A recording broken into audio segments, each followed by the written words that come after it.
Question 9, we have polymer chemistry. So we can have monomers joined by addition. They will give you addition polymer, or joined by condensation. They will give you condensation polymer. You know that condensation polymer include things like polyester, so many ester bonds, or things like polyamide, many amide bond there. You can have addition polymer, so usually you must have carbon-carbon double bond in the monomer. That is usually a prerequisite condition. Here we have an amino acid. This is actually glycine. It's got the basic NH2 group, it's got the CO2H group, it's got the hydrogen, it's got the R equal to H there. This is actually going to be condensation, not addition, because no carbon-carbon double bond there. You just need to put a tick, not a cross, put a tick in the correct column for the type of polymerization reaction there. Now we have OH, but we also have carbon-carbon double bond. Because of the carbon-carbon double bond, we can think of it likely to undergo addition reaction. But we also have OH. If we can have OH, we need to be very careful. The type of reaction that would polymerize each of the monomer. So that means this thing here can form ester. Can form ester with carboxylic acid or acyl chloride. So I think not just addition, I think it should be both there. How about this next one? It has to be just addition because there is no group there that can form esters or amides. It can just do that thing there in the middle with the alkene chemistry. So that has to be just addition polymerization, all for that 3 marks there.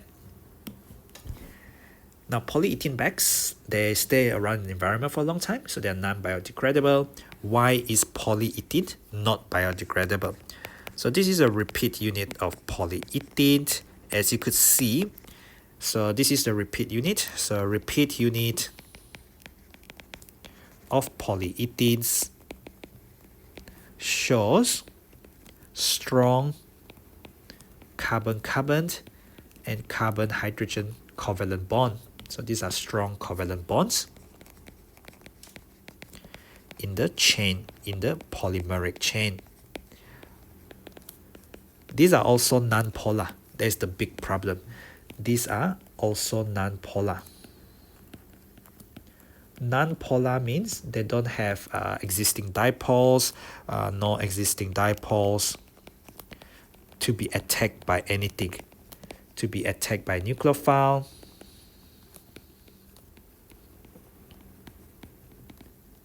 neither are they rich in electrons, okay? Neither are they rich in electrons or unsaturated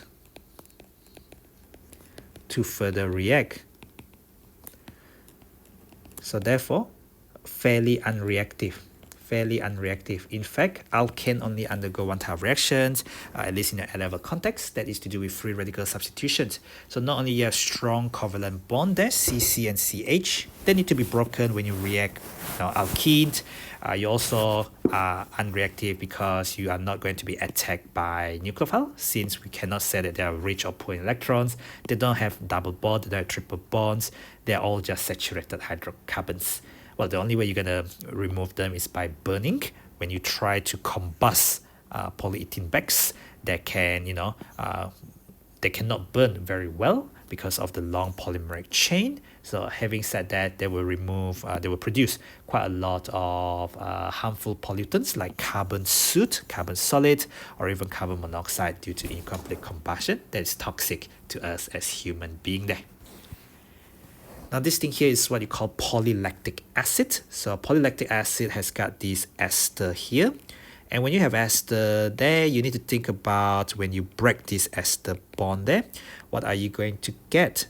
If that is the repeat unit, you can imagine that if I have carbon, oxygen, and if I have carboxylic acid there, and then I have this carbon, so this is that carbon with one hydrogen and a CH3, and I have a OH. So what's happening there is, this is the H, this is the OH. When I bring them together, if I have another molecule of these, you can imagine that these two will come together. And of course, when I have another molecule of these, then these two can come together like this. And then you will form a covalent bond between these and this thing, and they will get repeated and so on and so forth. They want the monomer. They show you the repeat unit. From the repeat unit, get the monomer, carbon form 4 bond there. Okay, so hopefully that makes sense. I'm just going to remove the rest of it. So they're not asking for display or structural or whatever. I'm just simply drawing like a partial structural so that you can see exactly what's going on. I do not have to highlight the OH and the H there. It's just to show you what has happened in going from the monomer to form the polymer there. Now suggest why PLA breaks down more easily in the environment. So you have ester. So PLA, polylactic acid. Polylactic acid has this ester linkage, and this ester linkage can be hydrolyzed easily. It has ester linkage or ester group that can be hydrolyzed much more easily under acidic or basic conditions. So basically you're doing hydrolysis of esters. Ester hydrolysis. But we need to talk about polyethylene as well. Polyethylene cannot be hydrolyzed. Polyethylene does not have those ester or amide. You cannot hydrolyze them easily. The only way to dispose of them is burn them. Part D, we are given the melting point of 3 polymers. So polyethylene has this repeat unit there. So it's a CH2 repeat unit. And PVC looks like polyethylene, except that you replace one of the hydrogen with chlorine.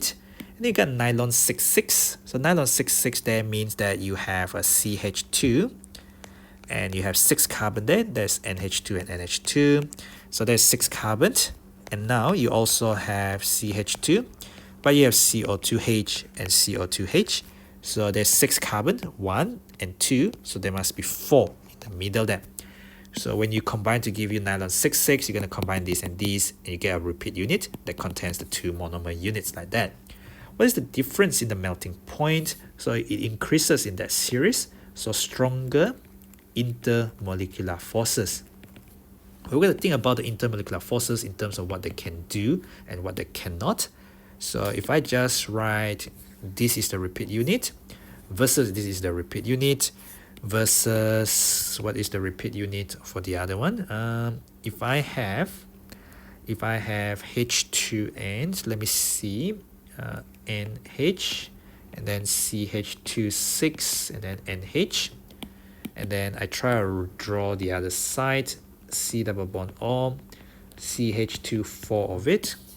Seems like I'm running out of space here. It's all about the use of space, isn't it? That thing there will be C double bond O.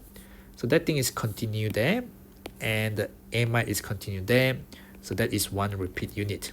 1 repeat unit for the nylon 66. For nylon 66, this is PVC, this is polyethylene. So explain the differences in terms of the intermolecular forces.